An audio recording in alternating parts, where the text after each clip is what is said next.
أعوذ بالله السميع العليم من الشيطان الرجيم بسم الله الرحمن الرحيم ومن الناس من يتخذ من دون الله أندادا يحبونهم كحب الله والذين آمنوا أشد حبا لله صدق الله مولانا العظيم وصدق رسوله النبی الکریم۔ نہایت ہی واجب الاحترام بزرگوں، دوستوں، عزیز ساتھیوں، وَمِنَ النَّاسِ مَن يَتَّخِذُ مِن دُونِ اللَّهِ أَندَادًا يُحِبُّونَهُمْ كَحُبِّ اللَّهِ وَالَّذِينَ آمَنُوا أَشَدُّ حُبًّا لِلَّهِ۔ بنیادی طور پر اس میں محبت، اللہ سے محبت اور اللہ سے تعلق بندگی کا ذکر ہے اہل ایمان کی۔ لیکن آج کے اس دن کی مناسبت سے میں اس کی تھوڑی سی وضاحت کرنا چاہوں گا کہ اللہ رب العزت نے فرمایا کہ وہ لوگ جو اللہ کو چھوڑ کر کسی اور کو اللہ کا شریک ٹھہرا دیتے ہیں، ند ٹھہرا دیتے ہیں، اس کا ہم سر ٹھہرا دیتے ہیں۔ اور کس طرح ٹھہراتے ہیں؟ یحبونہم، وہ اس سے محبت کرتے ہیں جسے اس نے اللہ کے مقابلے میں اپنا ایک ند بنا دیا ہے، اپنا ایک الگ خالق بنا دیا ہے، الگ معبود بنا دیا ہے۔ یحبونہم، وہ اس سے محبت کرتے ہیں کہ حب اللہ، بالکل اس طرح جس طرح کوئی اللہ سے محبت کرتا ہے۔ پھر فرمایا والذین آمنوا اشد حبا للہ، دوسری طرف وہ ہے جو ایمان والے ہیں، وہ خالصتاً اللہ سے محبت کرتے ہیں اور ٹوٹ کر محبت کرتے ہیں، شدید ترین محبت کرتے ہیں۔ تو گویا یہاں دو گروہ ہیں، ایک ہیں اللہ کو ماننے والے، ایک ہیں غیر اللہ کو ماننے والے۔ تو جو اللہ کے علاوہ کسی اور کو معبود مانتا ہے، عبادت کے لائق مانتا ہے، اور اللہ سے بڑھ کر یا اللہ جیسی محبت ان سے کرتا ہے، اس سے تو فرمایا ایک وہ ہے اور دوسرا وہ ہے جو سب سے بڑھ کر اللہ سے محبت کرتا ہے۔ تو دو گروہ بن گئے، ایک غیر اللہ سے محبت کرنے والے اور ان سے تعلق رکھنے والے، اور وہ محبت بھی کیسی ہے جیسے اللہ سے کی جائے، اور تعلق بھی کیسا ہے جیسے اللہ سے رکھا جائے۔ ایک وہ گروپ ہے، ظاہر ہے اس کا ایمان کے ساتھ کوئی تعلق نہیں ہے، یہ گروپ شیطانی گروپ ہے، شیطانی ٹولہ ہے اور کافر ہے، بے ایمان ہے۔ ایسے لوگوں کا، یہ ایسے گروپ کا، یہ ایسی قوم کا ایمان کے ساتھ کوئی تعلق نہیں ہوتا۔ ایمان والے کون ہیں؟ جو ہر چیز سے بڑھ کر اللہ سے پیار کرتے ہیں، اور صرف بڑھ کر نہیں کہا، شدید ترین محبت کرتے ہیں۔ محبت کی جہاں انتہا ہوتی ہے وہ جذبات ان کے اللہ کے لیے ہوتے ہیں، اللہ کے لیے۔ اب یہاں ایک مغالطہ پیدا ہو جاتا ہے اور پیدا کیا بھی جاتا ہے کہ جب کسی اللہ کے ولی کے ساتھ کوئی تعلق ہو، زندہ ولی کے ساتھ یا وصال کر جانے والے ولی کے ساتھ، یعنی وفات پانے والے کے ساتھ، زندہ کے ساتھ یا مردہ کے ساتھ، تو یہ آیت پڑھ کر پھر عام طور پر یہ کیا جاتا ہے کہ یہ دیکھیں جی، یہ آپ اس کی پوجا کر رہے ہیں، یا اس سے محبت کر رہے ہیں، یا اسے معبود مان رہے ہیں، یا اسے آگے رکھ رہے ہیں۔ پہلی بات تو یہ کہ یہ آیت چھوٹوں کے لیے اور اس شخص کے لیے ہے جو کسی بھی پتھر کا بنا ہوا بت ہو، سونے چاندی کا بنا ہوا بت ہو، درخت ہو، دریا ہو، پہاڑ ہو، ستارے ہوں، چاند ہو، سورج ہو، انسان ہو عام، یا اللہ کا ولی ہو، حتیٰ کہ اللہ کا پیغمبر ہو، حتیٰ کہ امام الانبیاء ہو، ان میں سے کسی کو بھی خدا کا درجہ دیتا ہے تو وہ تو کافر ہے، سیدھا سیدھا کافر۔ اور اہل ایمان کبھی ایسا نہیں کرتے۔ اہل ایمان کا کبھی یہ عقیدہ نہیں رہا۔ اہل ایمان کا جس سے بھی تعلق ہے اور جو بھی تعلق ہے اللہ کی نسبت سے، وہ رسول سے ہو، وہ ولی سے ہو، وہ عام مخلوق سے ہو، جس سے بھی تعلق ہے، تعلق کی بنیاد اللہ رب العزت۔ اب یہ جو نیک اور صالح ہیں، کیا ان سے تعلق جوڑنے کی اور ان سے نسبت رکھنے کی اللہ نے ہمیں تاکید تلقین کی ہے یا نہیں؟ تو پھر یہ قرآن سے پوچھنا پڑے گا کہ کیا اللہ ہمیں تعلیم دیتا ہے نیک بندوں کے ساتھ جوڑنے کی یا نہیں دیتا؟ تو قرآن کریم میں واضح طور پر اللہ رب العزت نے اہل ایمان کو ان صالحین کے ساتھ جڑنے کی تعلیم بھی فرمائی ہے، تلقین بھی فرمائی ہے، تاکید بھی فرمائی ہے۔ اب دیکھیں اہدنا الصراط المستقیم، مولا ہمیں سیدھی راہ دکھا، اور سیدھی راہ کیا ہے؟ خود اللہ رب العزت نے نشاندہی فرمائی، کیا؟ صراط الذین انعمت علیہم، ان لوگوں کی راہ جن پر تو نے انعام کیا۔ تو اب انعام پانے والے لوگوں کے ساتھ جڑنا، ان سے تعلق رکھنا، ان سے محبت کرنا، یہ اللہ رب العزت ہمیں تعلیم دے رہا ہے۔ کیا دے رہا ہے؟ تعلیم دے رہا ہے۔ اب یہ کوئی بھی بندہ جب کسی اللہ کے ولی کے ساتھ تعلق رکھتا ہے یا نبی کے ساتھ تعلق رکھتا ہے، اہل بیت کے ساتھ تعلق رکھتا ہے، کسی صحابی کے ساتھ تعلق رکھتا ہے، تو وہ اسے خدا نہیں سمجھ کر رکھتا، بلکہ اسے اللہ کا بندہ سمجھ کر اس سے تعلق رکھتا ہے۔ اور رکھتا کیوں ہے؟ کہ اللہ خود تعلیم دے رہا ہے کہ ان سے تعلق رکھو۔ اب دیکھیں 1,24,000 پیغمبر آئے، وہ چاہتا تو اس نے پوری کائنات بنائی ہے، وہ چاہتا تو ہمیں خود آ کر بتا سکتا تھا کہ میں اللہ ہوں، مگر اس نے ایسا نہیں کیا۔ یہ بتانے کے لیے کہ میں ایک ہوں، اس نے 1,24,000 پیغمبر کو، ایک دو نہیں، 1,24,000 پیغمبر بھیجے۔ تو اس سے اللہ کی منشا کیا ہے؟ اللہ رب العزت انہیں ماڈل بنا کر اتارتا ہے، ایک نمونہ بنا کر اتارتا ہے، مخلوق میں پیش کرتا ہے بطور نمونہ۔ اور آقا کے حق میں تو اللہ رب العزت نے اس حد تک فرما دیا، لَقَدْ كَانَ لَكُمْ فِي رَسُولِ اللَّهِ أُسْوَةٌ حَسَنَةٌ، لوگوں مجھے پانا ہے، مجھ تک پہنچنا ہے، تو اس کا طریقہ یہ ہے کہ تم رسول کائنات کا اسوہ اختیار کرو، حضور کا اسوہ اختیار کرو، میرے محبوب کا اسوہ، اس کا طریقہ اختیار کرو۔ تو اب بندہ کہے کہ پانا اللہ کو ہے، طریقہ مصطفیٰ کا اپنا ہے،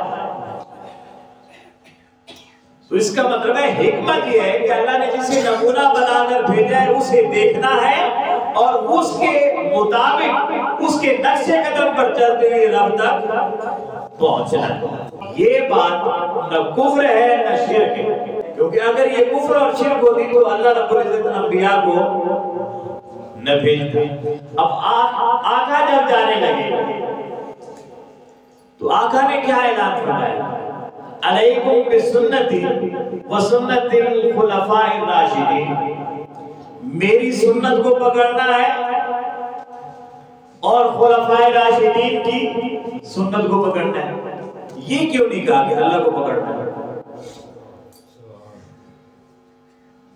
بھئی اللہ کا بتانے آئے تھے نا، تو کہہ نہیں سکتے تھے 23 سال میں نے گزار دیا، اللہ کا بتا دیا ہے، لہذا اللہ کے علاوہ کسی سے تعلق نہیں رکھنا۔ سمجھ آ رہی ہے؟ اللہ کے علاوہ کسی سے تعلق نہیں رکھنا۔ تو یہ کہا گیا کہ میرے رستے پہ چلنا ہے اور میرے خلفاء کے رستے پہ چلنا ہے۔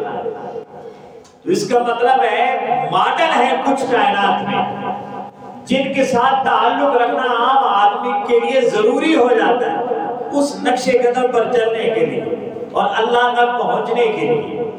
پھر آقا نے کیا فرمایا ایک اور حدیث میں کہ فرمایا ترکت فیکم الثقلین، دو بڑی وزنی چیزیں چھوڑے جا رہا ہوں، کتاب اللہ و عطرتی اہل بیت، دو چیزیں چھوڑ کر جا رہا ہوں، ایک اللہ کی کتاب ہے اور دوسرے میرے اہل بیت ہے۔ اب اللہ رسول کائنات سے پوچھیں کہ چلو کتاب تو ہوگی، اللہ کی کتاب ہے، یہ اہل بیت کو ماننا کس لیے ضروری ہو گیا جب کتاب پاس ہے؟ سبحان اللہ، کتاب پاس ہے تو اہل بیت کی طرف ضرورت جانے کی کیا ہے؟ جب کتاب پاس ہے تو صحابہ کی طرف جانے کی ضرورت کیا ہے؟ اس کا مطلب ہے کوئی ٹیچر، کوئی استاد ہونا چاہیے، کوئی راہبر، کوئی رہنما ہونا چاہیے، اور اہل ایمان کے ہاں یہ جتنی بھی ہستیاں ہیں یہ اللہ تک پہنچنے کا راستہ ہے، اور یہ راہبر ہمیں خود اللہ رب العزت نے عطا فرمایا، خود عطا فرمایا۔ اس لیے فرمایا کہ اس طرح مجھ سے مانگا کرو، اے دن الصراط المستقیم، مولا سیدھی راہ دکھا۔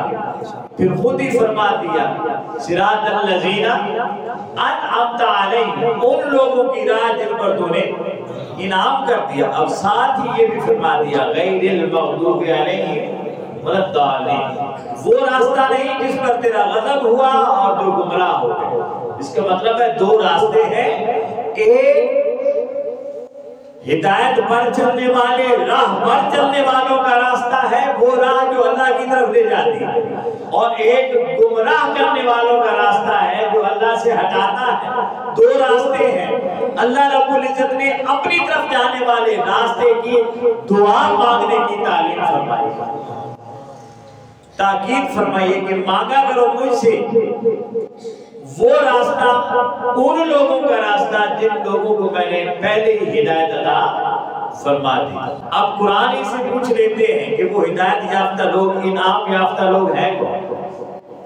قرآن سے پوچھیں تو فرماتا ہے میں یطع اللہ و رسول، جو اللہ اور اس کے رسول کی اطاعت کرتے ہیں، فاولئک هم الذین انعم اللہ علیہم من النبیین والصدیقین والشہداء والصالحین۔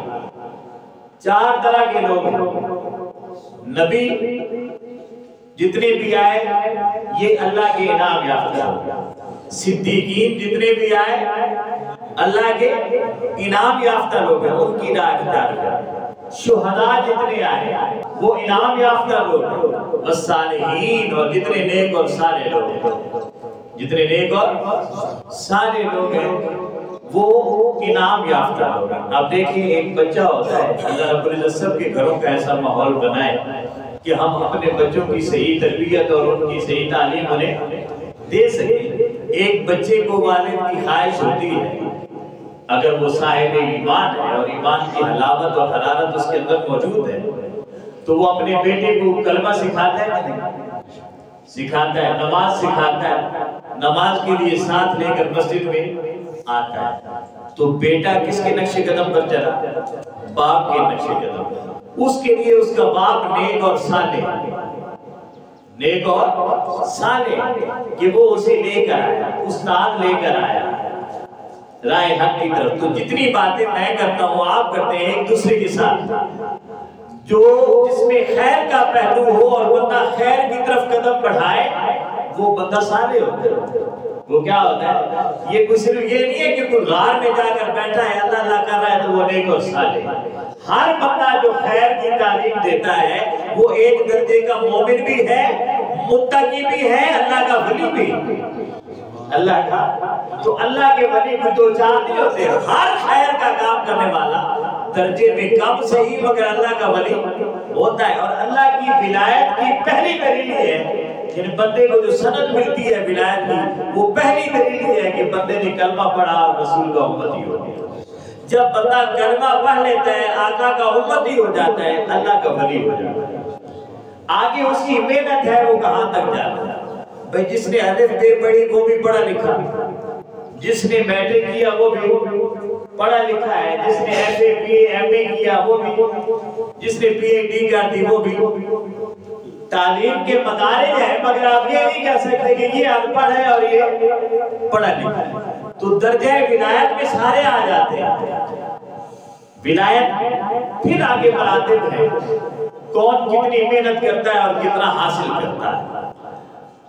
تو یہ چار لوگ ہیں اور اللہ رب العزت نے ادھر فرما دیا قرآن کریم میں ایک اور جگہ پر فرمایا یا ایھا الذین آمنوا اتقوا اللہ، اے ایمان والو تقوی اختیار کرو، وکونوا مع الصادقین، اور سچوں کی سنگت اختیار کرو۔ اس کا مطلب ہے تقویٰ کہاں سے ملتا ہے، تقویٰ کی تعلیم کہاں سے ملتی ہے، اور تقویٰ کا اصل مفہوم کہاں سمجھ آتا ہے؟ سچے لوگ کہاں سے سمجھ آئے گا؟ سچے لوگ، جو سچے لوگ. اور ایمان کی دولت بھی کہاں نصیب ہوتی ہے، اور ایمان کا معیار کہاں جا کر پتہ چلتا ہے؟ سچے لوگوں کی سنگت سے. سچے لوگوں کی سمجھ آ رہی ہے نا؟ سچے لوگوں کی سنگت سے. تو اب یہ سنگت، یہ دوستی اور ان سے تعلق اللہ رب العزت خود بیان فرما رہا ہے. اور یہ نہ کفر ہے، نہ شرک ہے، نہ بدعت ہے، نہ گناہ ہے. یہ اللہ کی تعلیم، اللہ کا حکم ہے، اور اللہ کے حکم کی پیروی، اللہ کے حکم کی پیروی. پھر دیکھیے اللہ رب العزت نے قرآن کریم میں فرمایا وَاصْبِرْ نَفْسَكَ مَعَ الَّذِينَ يَدْعُونَ رَبَّهُمْ بِالْغَدَاةِ وَالْعَشِيِّ، کہ اے بندے تو اپنے آپ کو ان کے ساتھ جوڑ لے. کن کے ساتھ؟ یدعون ربهم بالغداۃ والعشی، جو ہر وقت اپنے رب کو یاد کرتے رہتے ہیں. ان کے ساتھ جڑ جاؤ، ان کے ساتھ جڑ جاؤ.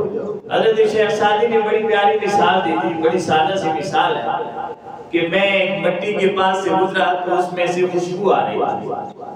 میں نے اس سے پوچھا کہ مٹی کی تو اپنی ایک الگ مہک ہوتی ہے، تجھ میں خاص طرح کی خوشبو آ رہی ہے، اس کا سبب کیا ہے؟ تو وہ مٹی مجھے کہنے لگی کہ میں کچھ دن گلاب کے پودے کی سنگت میں رہی، گلاب کے پودے کی سنگت میں رہی. تو وہ ہمیں سمجھا رہے ہیں کہ گلاب کے پودے کی سنگت میں مٹی رہے تو اس کی خوشبو بھی گلابی ہو جاتی ہے، اور اگر بندہ اللہ کے بندوں کی سنگت میں رہے اس میں ایک فرق کیسے نہیں آئے گا؟ کیسے فرق نہیں آئے گا؟ تو فرمایا کہ وَاصْبِرْ نَفْسَكَ، اپنے آپ کو جوڑ دو.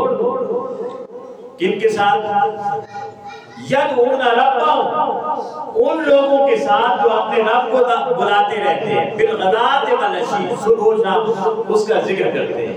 گویا ان کے ساتھ جڑ جاؤ جو اس کے ساتھ جڑے ہوئے، ان کے ساتھ جڑ جاؤ تاکہ تمہیں بھی ایک راستہ مل جائے، ہدایت مل جائے، اللہ کا قرب نصیب ہو جائے، اللہ کی رضا نصیب ہو جائے.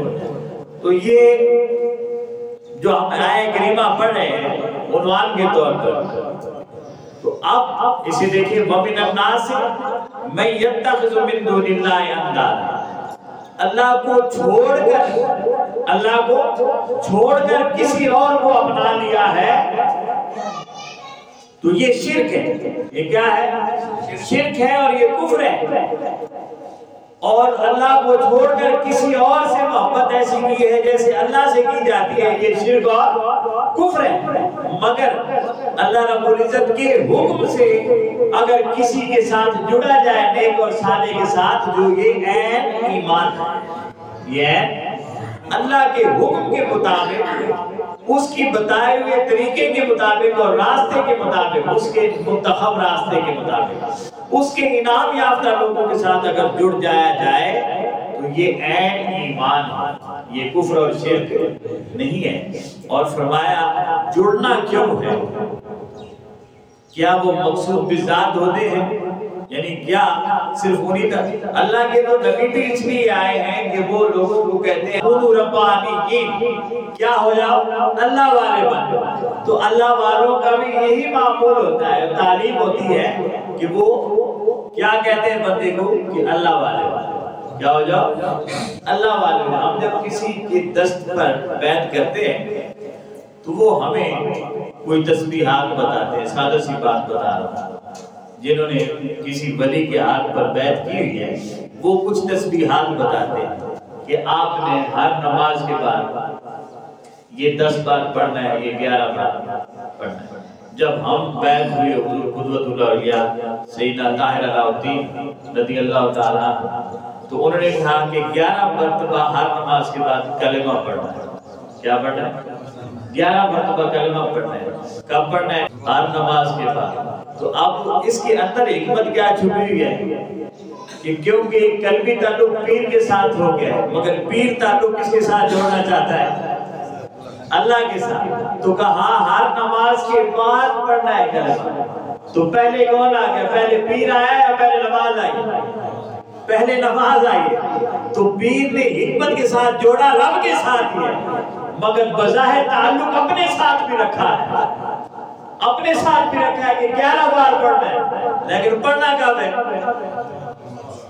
سمجھ آ رہی ہے بات کی؟ پڑھنا کب ہے؟ نماز کے بعد پڑھنا ہے. گویا پیر بتا رہا ہے کہ پہلے اللہ ہے، میں بعد میں ہوں. پہلے اللہ ہے اور میں بعد میں ہوں. یہ پیر بتا رہا ہے. اب مرید ہی کو سمجھنا ہے تو مرید ہی نہ سمجھے، وہ کہے کہ بھائی 11 باری پڑھنا بغیر نماز کے پڑھے، اور یہ کہے کہ پیر صاحب نے کہا تھا، اور اس سے پہلے جو اللہ ہے اس کا تصور اسے بھول جائے تو اب یہ پیر کی خطا نہیں ہے، یہ مرید کی خطا ہے. تو کبھی بھی اللہ کا ولی کبھی بھی کسی کو اپنے در پر جب آتا ہے اس کے پاس، تو وہ اسے اپنا در بعد میں دکھاتا ہے، خدا کا در پہلے دکھاتا ہے. یہ ہر جو آپ میں سے اکثر لوگ بیعت آپ کی ہے نیک اور صالحین کے ساتھ، کیا اسی طرح ہوتا ہے کہ نہیں؟ جس کے ساتھ بھی آپ کی بیعت ہے، انہوں نے جب بیعت کی تھی تو کیا کہا تھا؟ نماز کے بعد اتنی بار یہ پڑھنا، ہر نماز کے بعد اتنی بار پڑھنا. تو پہلے نماز ہے، یعنی پہلے کیا ہے؟ اللہ. پھر وہ پڑھنا ہے جو پیر نے بتایا، یعنی پہلے اللہ ہے، پیر بات پیر بات. تو یہ ایک تعلق ہے جسے سمجھنا چاہیے. اور میں یہ سمجھتا ہوں کہ یہاں مجھ جیسے علماء کی خامی بھی ہوتی ہے کہ وہ بتاتے بھی نہیں ہیں کہ اس میں راز کیا ہے، اس میں حقیقت کیا ہے. تو اللہ رب العزت فرمایا، اب یہ دیکھیں نا، قرآن کہتے ہیں والذین آمنوا اشد حبا للہ، وہ جو ایمان والے ہوتے ہیں وہ شدید ترین محبت کرتے ہیں اللہ کے ساتھ. یہ ترجمہ ہے عام، مگر اس کا جو خاص ترجمہ ہے وہ یہ ہے اشد حبا للہ. للہ کا معنی اللہ سے نہیں، اللہ کے لیے، اللہ کے لیے. ترجمہ کیا ہوا ہے اللہ سے محبت کرتے ہیں، حقیقی معنی ہے اللہ کے لیے محبت کرتے ہیں، اللہ کے لیے محبت کرتے ہیں. تو معنی تو صاف نظر آ جاتا ہے، پیری اور مریدی کے سارے معارف کھل جاتے ہیں، اللہ اور اس کے اللہ کے نیک بندوں کے ساتھ تعلق کے سارے راز کھل جاتے ہیں. کہا اللہ کے لیے، یعنی کسی بھی نیک اور صالح سے تعلق ہے تو تعلق کی بنیادی سبب یہ ہے کہ منزل خدا ہے. منزل کیا ہے؟ اللہ کی ذات کا، اللہ کے لیے محبت ہے. کسی نیک کے ساتھ جڑے ہیں تو اس لیے جڑے ہیں کہ وہ اللہ سے جوڑے گا، اللہ سے جوڑے گا. نبی سے بھی جڑا بندہ امتی جڑا تو اس لیے جڑا کہ وہ نبی کیا کرے گا؟ اللہ سے بندے کو اور امتی کو جوڑتا ہے. اس لیے فرمایا محمد الرسول اللہ، محمد جوڑتے ہیں اللہ سے، محمد جوڑتے ہیں اللہ سے. یہ اس کا ترجمہ میں نے کر دیا ہے. تو محمد اللہ کی رسول ہے. رسول کا معنی ہوتا ہے جوڑنے والا، ملانے والا، ملانے والا، آپس میں جو ملاتا ہے، ایک جوڑ ہے رسول کائنات. تو محمد رسول اللہ، محمد اللہ سے جوڑتے ہیں، ملانے والے. اب دیکھیں کلمہ پڑھتے ہیں لا الہ الا اللہ، اللہ کے سوا کوئی معبود نہیں ہے. پھر بندہ کہتا ہے معبود تو وہ ہوا، مگر اس سے جڑا کیسے جائے؟ تو کہا محمد رسول اللہ، محمد جوڑتے ہیں، ان سے جڑو، وہ جوڑو، وہ جوڑیں گے، ان سے جڑو. تو دوستان بھی ہوگا، یہ ابتدائی تھوڑی سی گفتگو تھی آج کے دن کے حوالے سے، کیونکہ بڑی 11ویں شریف بھی ہے. اللہ رب العزت ہمیں نیکی کرنے اور نیکی کو پھیلانے کی توفیق عطا فرمائے.